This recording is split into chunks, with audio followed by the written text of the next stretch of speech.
Has anyone in this room ever done something really embarrassing, like calling a teacher mom? That's a lot.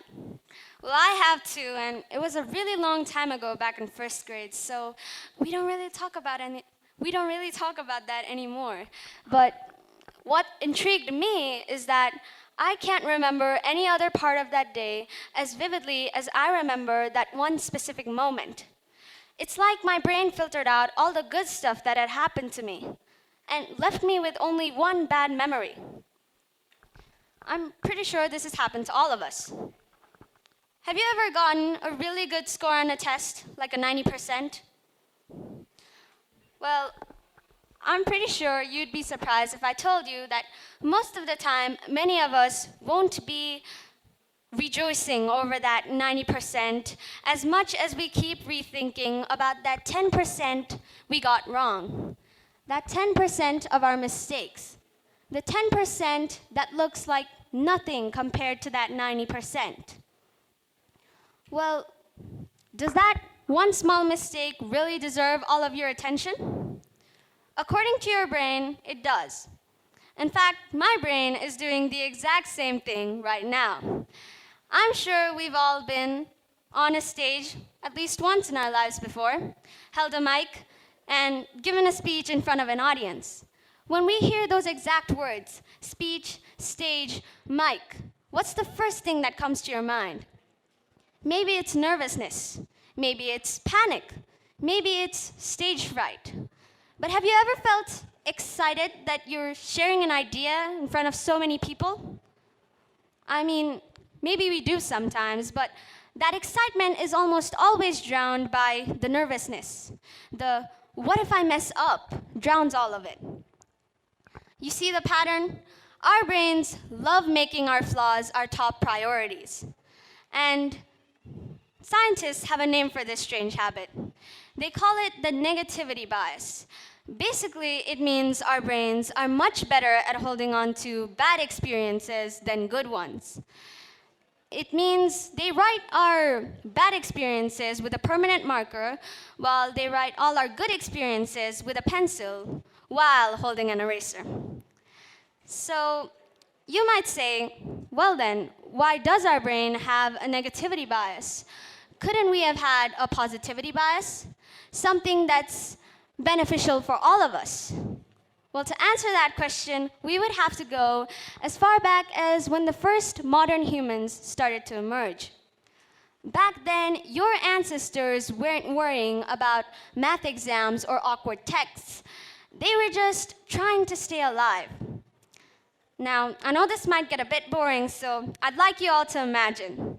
Imagine two cavemen in the savannah. For now, we'll call them Caveman Dave and Caveman Bob. That's two names, Dave and Bob. Got it? Okay. So, the two are just minding their own business when suddenly they hear a rustle in the nearby bush. Now, Dave is a super positive guy. He thinks it's something like the wind. He thinks it's a cute little bunny. So he stays relaxed and he stays exactly where he is. Bob, on the other hand, is not a super positive guy. He thinks it's something like a predator. He thinks it's a saber-toothed tiger.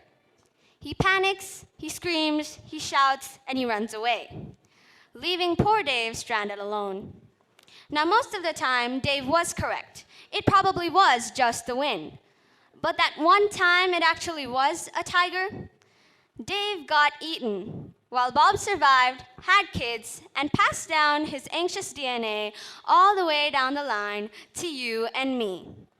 So technically, every single person alive on this planet is here because their ancestors were just really good at spotting danger.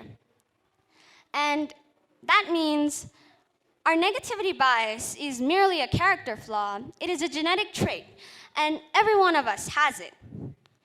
The problem is, we don't live in the savannah anymore.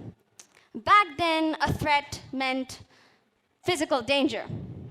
Today, a threat is something like a bad grade you need to get signed by your parents. Isn't there a big difference? So, Your negativity bias was originally meant to help you spot mistakes, learn from them, and move on.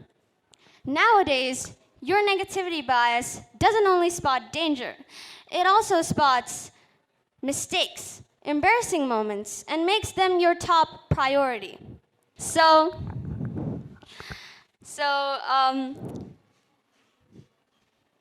I'd like to say one last thought.